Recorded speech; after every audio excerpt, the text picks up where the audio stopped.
اللہ کے حبیب علیہ الصلوۃ والتسلیم کی آمد ہے۔ اب توجہ کریں، حضور کی آمد ہے۔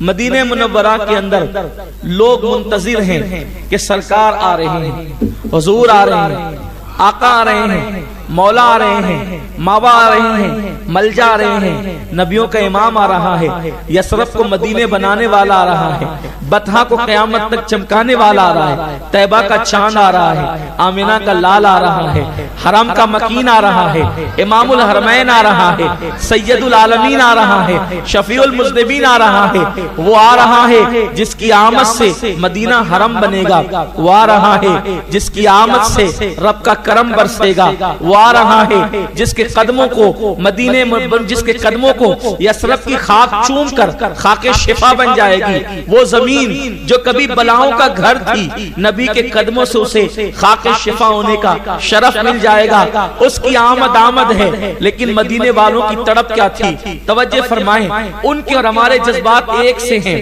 ان کے ہمارے انتظامات ایک سے ہیں، ان کے اور ہمارے معاملات ایک سے ہیں، اس لیے کہ ان کا جو مسلک ہے وہ اپنا بھی مسلک ہے۔ توجہ فرمائیں، اتفاق کی بات یہ ہے، حضور علیہ الصلوۃ والتسلیم جب مکے سے چلے وہ مہینہ سفر کا تھا، اور جب مدینہ منورہ حضور علیہ السلام پہنچنے لگے تو وہ ایام ربیع الاول کے تھے۔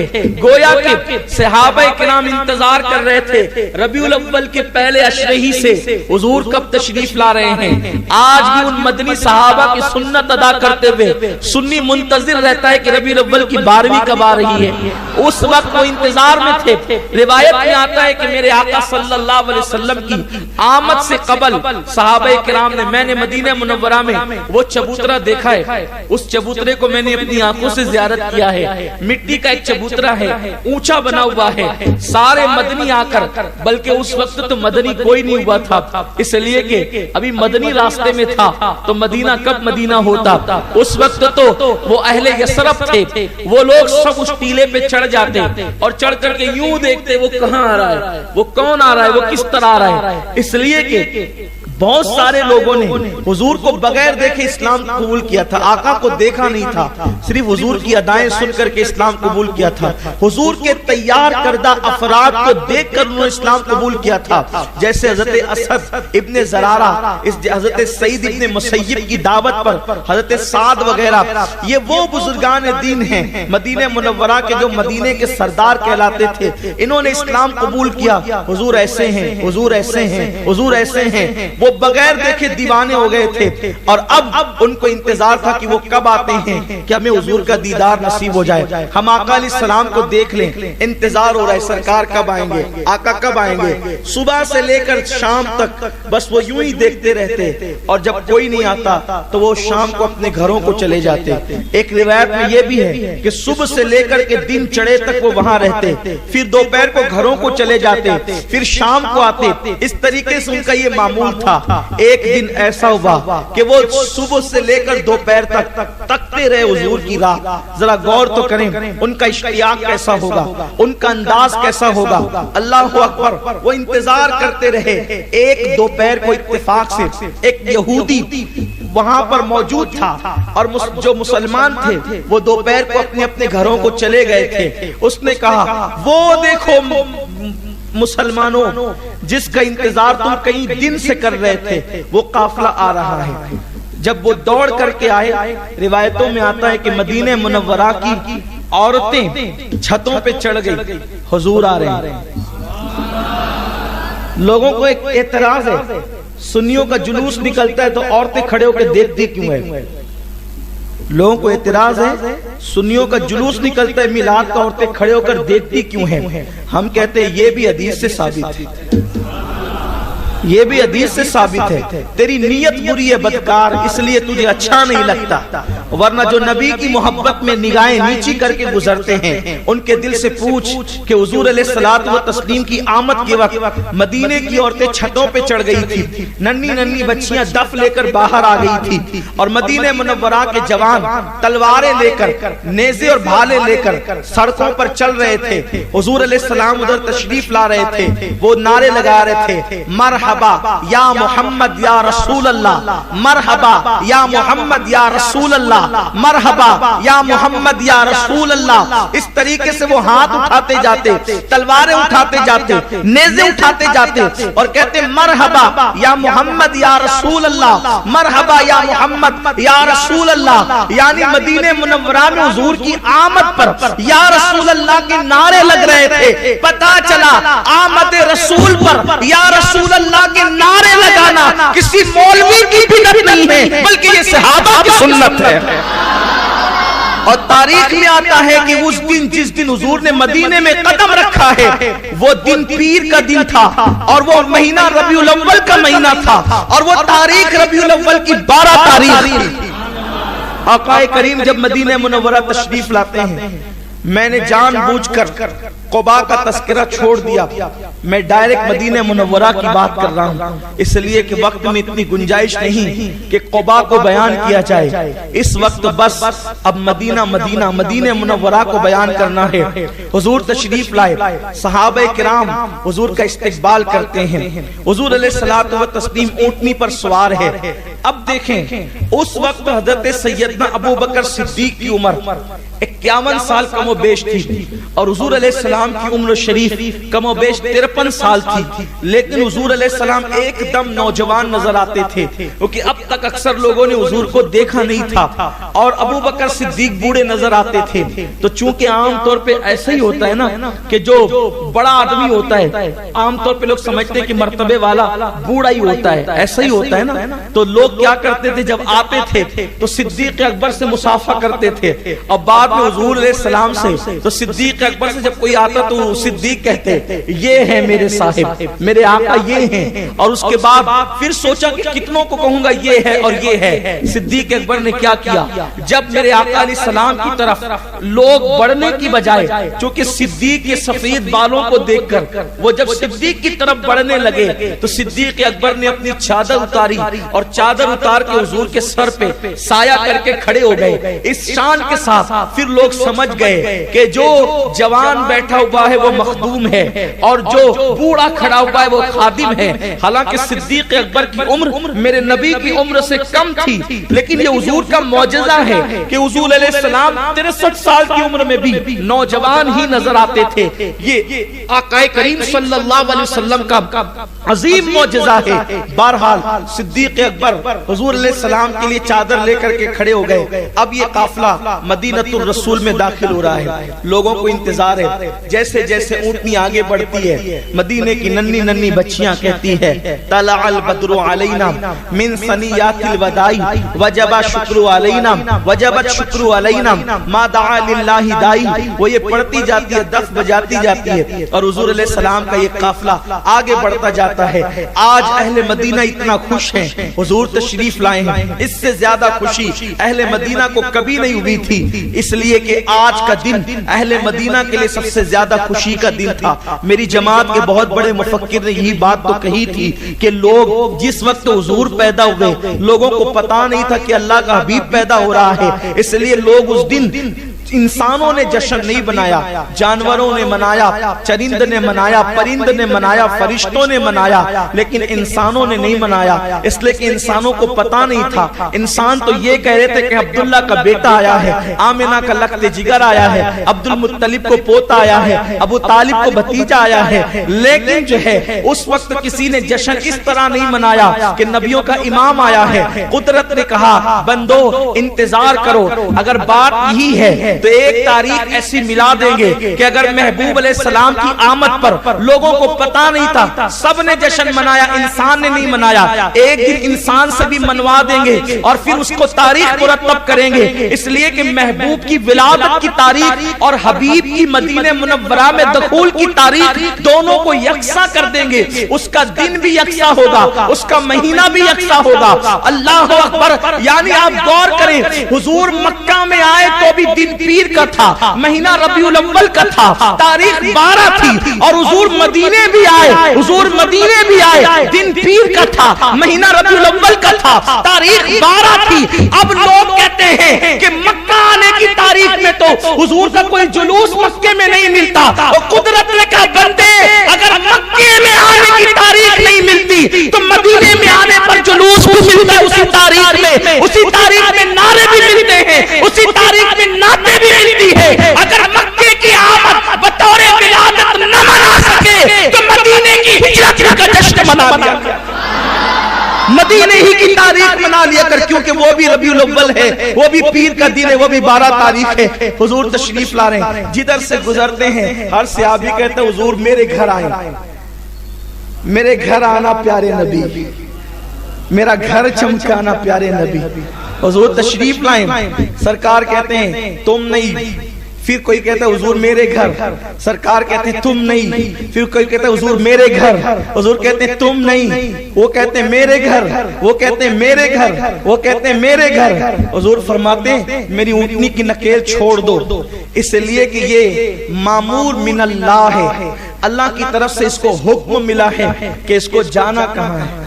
میں حیران ہوں یا اللہ، لوگ کہتے ہیں حسین بھٹک گئے، خدا کی قسم جس اونٹنی پر میرا نبی بیٹھتا ہے، جس اونٹنی پر میرا نبی بیٹھتا ہے، جب وہ اونٹنی بھٹک نہیں سکتی تو جس نبی پر حسین بیٹھتا ہے وہ حسین کیسے بھٹک سکتا ہے؟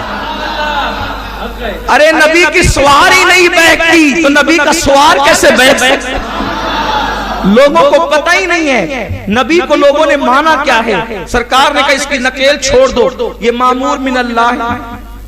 لوگ کہتے ہیں نبی ہماری طرح، لوگ کہتے ہیں نبی ہماری طرح، ہم کہتے ہیں نبی کی سواری بھی تیری طرح نہیں، اس لیے کہ تو دعوت میں جاتا ہے تو کبھی سود والے کے یہاں بھی حرام کھاتا ہے، کبھی سٹے والے کے یہاں کی بھی دعوت ہڑپ کر جاتا ہے، اور جب پوچھا جائے تو کیا کہا کہ مجھے معلوم نہیں تھا۔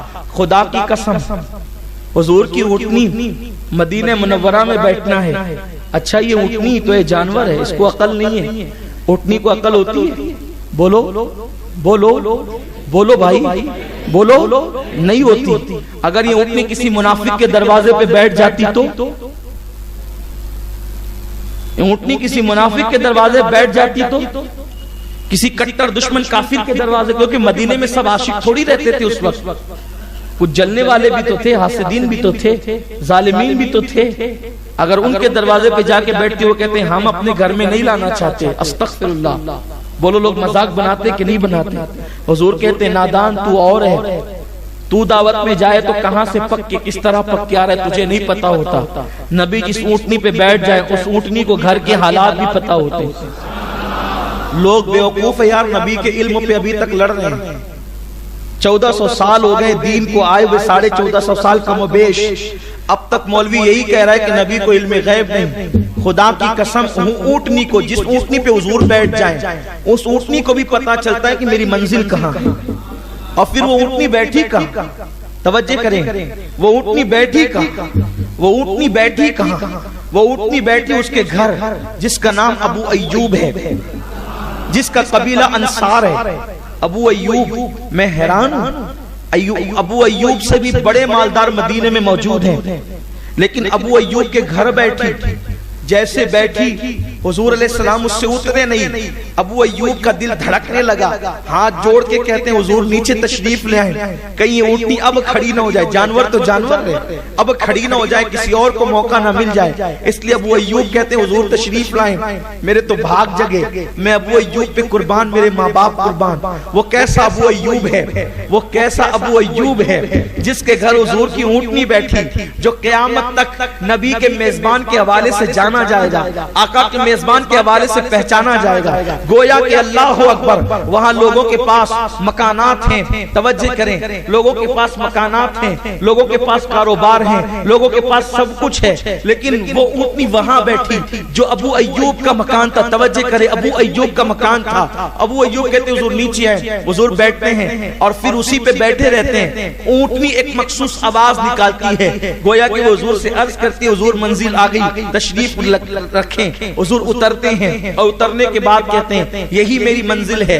آقا کریم صلی اللہ علیہ وآلہ وسلم جب اس طرف بڑھتے ہیں لوگوں کی آنکھیں حیرت سے پھٹی کے پھٹی رہ جاتی ہے، اس لیے کہ اہل مدینہ جانتے تھے کیونکہ یہ جو مکان ہے یہ مکان ابو ایوب نے تعمیر نہ کیا تھا، یہ مکان ابو ایوب کے باپ نے تعمیر نہیں کیا تھا، ابو ایوب کے دادے نے تعمیر نہیں کیا تھا، ابو ایوب کے پردادا نے تعمیر نہیں کیا تھا، بلکہ یہ مکان تعمیر کروایا تھا طبہ اول حمیری نے، اور اس نے کہا تھا میں نے تو محمد کو نہیں دیکھا، کاش کہ محمد کو کوئی دیکھ لیتا، میں وہ دوڑ پاتا کہ ان کی زیارت کرتا، لیکن میں نہ دیکھوں تو میرا خط محمد عربی تک پہنچ جائے۔ اور یہ خط جو ہے اس نے جو سب سے بڑا عالم تھا اس دور کا اس کے ہاتھ میں دیا اور کہا سنو سنو محمد عربی آئیں گے کہاں؟ کیسے یثرب میں آئیں گے، اس کو مدینہ بنائیں گے۔ تو اس نے کہا میزبانی کا شرف اگر میں پاتا تو حاصل کرتا، لیکن میں حاصل نہیں کر سکتا، ایک کام کرتا ہوں ان کے لیے خوبصورت 2 منزلہ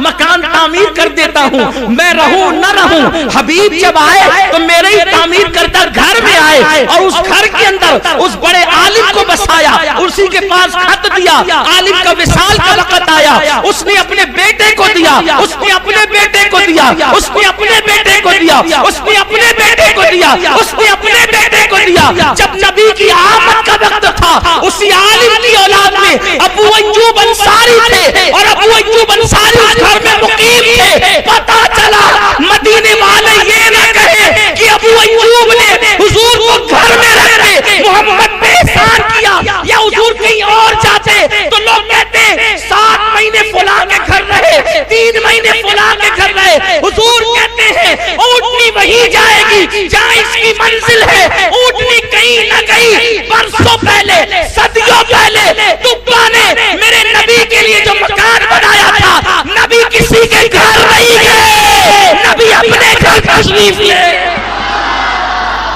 حضور اپنے گھر تشریف، اس کی تو رکھوالی کر رہے تھے ابو ایوب، اس کی تو رکھوالی کر رہے تھے ابو ایوب، حضور اپنے گھر تشریف لے گئے۔ لوگ کہتے حضور میرے گھر چلے، نبی کہتے نہیں میں تو اپنے گھر جاؤں گا۔ ابو ایوب کے گھر گئے، ابو ایوب اتنے خوش تھے، خدا کی قسم اس کی خوشی کا اندازہ کون لگائے کہ جہاں جبریل تلووں کو بوسے دیتا ہو وہ صاحب کعبہ کا حسین آج ابو ایوب کے گھر آیا، دل دھڑکتا ہے، سینے میں پھڑکتا ہے۔ حضور کہتے ہیں ابو ایوب میری امانت تو دے دے۔ ابو ایوب کہتے ہیں میری جان، میرے ایمان کی جان، میرے پاس کون سی آپ کی امانت ہے؟ اگر امین امانت مانگ رہا ہے تو یقین کی بات ہے کہ امانت ہوگی، تبھی تو انکار نہیں کیا۔ لیکن عرض کرتے حضور کون سی امانت ہے؟ ارشاد ہوتا ہے وہ تیرا خط، میرا خط، وہ طبہ کا خط جو تیرے پاس موجود ہے، جو تیرے باپ داداؤں سے چلا رہا ہے۔ اللہ اکبر، انہوں نے وہ خط پیش کیا، حضور علیہ السلام نے خط دیکھا، اس میں طبہ کے الفاظ لکھے ہوئے تھے حضور میں آپ پہ ایمان لاتا ہوں، آپ میری شفاعت کا وعدہ فرمائیں۔ حضور نے طبہ کے لیے شفاعت کا وعدہ فرمایا۔ اس کے بعد میرے آقا علیہ السلام تقریباً 7 مہینے تک ابو ایوب کے گھر میں۔ اب ابو ایوبی کا گھر کہوں گا اس کو سمجھنے سمجھانے کے لیے، حقیقت تو آپ سن چکے ہیں۔ ابو ایوب کہتے حضور آپ کو اوپر رہنا ہے، سرکار کہتے نہیں میں نیچے رہوں گا۔ اس کی وجہ یہ ہے کہ اوپر رہنے میں یہ ہوگا کہ جو مجھ سے ملنے جلنے آئے گا نیچے اترنے اوپر چڑھنے میں تکلیف ہوگی، اور اگر میں نیچے رکتا ہوں تو نیچے رکنے کی وجہ سے لوگ آسانی کے ساتھ کمزور ضعیف ناتواں سبھی آ کر کے مل لیں گے۔ ادھر ایک شخص تھا جس کے لیے تاج بنا کر کے تیار رکھا ہوا تھا، اس کا نام تھا عبداللہ ابن ابی، اس کے لیے تاج تیار تھا، یثرب کا تاجدار اس کو بنایا جانے والا تھا۔ اسی ایام میں اعلان ہوا کہ حضور تشریف لا رہے ہیں، اسی کو سب سے برا لگا۔ مکے کی آمد شیطان کو سب سے زیادہ بری لگی، اور مدینہ منورہ میں حضور کی آمد عبداللہ ابن ابی کو بری لگی، اس لیے کہ مکے میں آئے تو شیطان کا راج ختم کیا، اور مدینے میں آئے تو منافق عبداللہ ابن ابی کا راج ختم کیا۔ اسی لیے حضور کی آمد نہ کبھی منافق کو اچھی لگتی ہے نہ کبھی شیطان کو اچھی لگتی ہے۔ بس بات اتنی ہے جب کسی کو نبی کی آمد آمد پہ برا لگے، یا تو وہ شیطان کی برادری سے ہوگا یا عبداللہ ابن ابی کی برادری سے ہوگا، وہ تیسرا کوئی نہیں ہو سکتا۔ بات دو دو چار کی طرح بالکل سیدھی سیدھی ہے۔ لوگ کہتے ہیں امین القادری کو کیا ہو جاتا ہے، وہ تقریر میں کچھ اور کہتے ہیں، میں کہتا ہوں کچھ اور نہیں کہتے، بات تو مطلب ہی کی ہوتی ہے، زبان میری ہے، بات ان کی انہی کے مقصد کی کہہ رہا ہوں۔ اپنا حال یہ ہوتا ہے میرے پیارے آقا علیہ السلام کے پیارے دیوانوں، اور اگر حق بات نہ کہیں تو پھر تقریر کا شوق ہی تو ہوتا ہے۔ اگر تقریر شوق سے کی جائے تو پھر شوق پورے ہوتے ہیں۔ ہمیں تقریر شوق سے نہیں کرنا ہے، ہمیں تو تقریر وقت اور حالات کے تقاضے کے مطابق قوم کے ایمان اور عقیدے کے تحفظ کے لیے کرنا ہے۔ ہمیں تقریر کرنے کا شوق نہیں، قوم کی ضرورت بلواتی ہے کہ لوگوں حق کو پہچانو۔ نبی جب مکے میں آئے تو شیطان رو رہا تھا، نبی جب مدینے میں آئے تو عبداللہ ابن ابی رو رہا تھا۔ پتا چلا نبی کی آمد پر رونا یا تو منافق کو نصیب ہوتا ہے یا تو شیطان کو نصیب ہوتا ہے۔ اس لیے لوگوں حضور کی آمد پہ رویا نہیں کرو بلکہ حضور کی آمد پہ خوشی کیا کرو، اس لیے کہ جب مکے میں آئے تو کعبہ خوشی کر رہا تھا اور جب مدینے میں آئے تو صحابہ خوشی کر رہے تھے۔ پتا چلا حضور کی آمد جب بھی ہو یا تو کعبہ کی خوشی کا دن ہے یا تو صحابہ کی خوشی کا دن ہے، چاہے جس دن آپ حضور کا جشن منا لے۔ حضرت ابو ایوب انصاری نے کہا حضور میرے گھر اوپر رکے، ہم نیچے رہیں گے۔ سرکار نے کہا نہیں، نیچے ہم رہیں گے۔ اب کیا ہوا، ابو ایوب کے گھر حضور کا قیام ہے، لوگ آتے ہیں ملتے ہیں حضور سے۔ ابو ایوب کہتے ہیں ہم حضور کے لیے کھانا بناتے تھے، ہم حضور کے لیے کھانا بناتے تھے، اچھے اچھے کھانے، اور حضور کو بھیجتے تھے نیچے، اور جتنے لوگ ملنے آتے تھے ان سب کو بھی ہم لوگ کھانا پیش کرتے تھے۔ بڑا سا تھال ہوتا تھا جس کو مالیگاؤں والے اپنی زبان میں سینی کہتے ہیں، ہے نا؟ وہ تھالے کو آپ لوگ کیا کہتے ہیں؟ سینی کہتے ہیں، ہم لوگ سینی کہتے ہیں، جانتے ہیں نا؟ بہت بڑی ہوتی ہے، ٹھیک ہے۔ ایک تو وہ ہوتی ہے جس کو تھالا کہتے ہیں، وہ تھالے سے بڑی ہوتی ہے سینی۔ روایتوں میں آتا ہے حضور جس سینی میں کھانا کھاتے تھے اس کو کئی آدمی اٹھاتے تھے۔ جب تک ابو ایوب کے گھر قیام ہے تو حضور سید عالم صلی اللہ علیہ وآلہ وسلم کھانا تناول کرتے، تو ادھر سے ابو ایوب دیکھ رہے ہوتے حضور کہاں سے کھا رہے ہیں، حضور علیہ السلام کہاں سے کھا رہے ہیں۔ جب وہ کھانا حضور بچا دیتے، کھانا بچانا خلاف سنت ہے اس وقت جب اپنے بعد کوئی کھانے والا نہ رہے، اور اپنے بعد بھی اگر کوئی کھانے والا ہو تو اس کے لیے کھانا بچا دینا، یہ حضور کی سنت ہے۔ سرکار کھانا بچا دیتے تو ابو ایوب اور ان کی اہلیہ دونوں دیکھتے کہ حضور کی انگلیوں کے نشان کہاں ہیں۔ توجہ آپ کی بہت خاص بات عرض کرنے لگا ہوں، اپنے حضور کی ہجرت بیان ہو رہی ہے، ساتھ ساتھ سیرت بھی بیان ہو رہی ہے۔ ابو ایوب کہتے ہیں ہم وہاں سے کھاتے، کہاں سے؟ جہاں سے حضور کی انگلیوں کے نشان ہوتے۔ ابھی آپ نے سنا کہ اتنی بڑی سینی میں درجنوں ہاتھ پڑتے، پھر ابو ایوب کو کیسے پتا چلتا کہ حضور کی انگلیاں یہاں سے ہے؟ پتا اس طرح چلتا کہ حضور کی انگلیاں جتنی خوبصورت تھی بناوٹ کے اعتبار سے، اتنی خوبصورت کسی کی انگلی نہ تھی۔ تو ابو ایوب انصاری حضور کی انگلی کے وہ خوبصورت نشان، سب سے زیادہ خوبصورت جس انگلی کے نشان ہوتے، ابو ایوب سمجھ جاتے کہ میرے محبوب نے یہاں سے کھایا، وہاں سے کھایا۔ ایک دن کیا ہوا،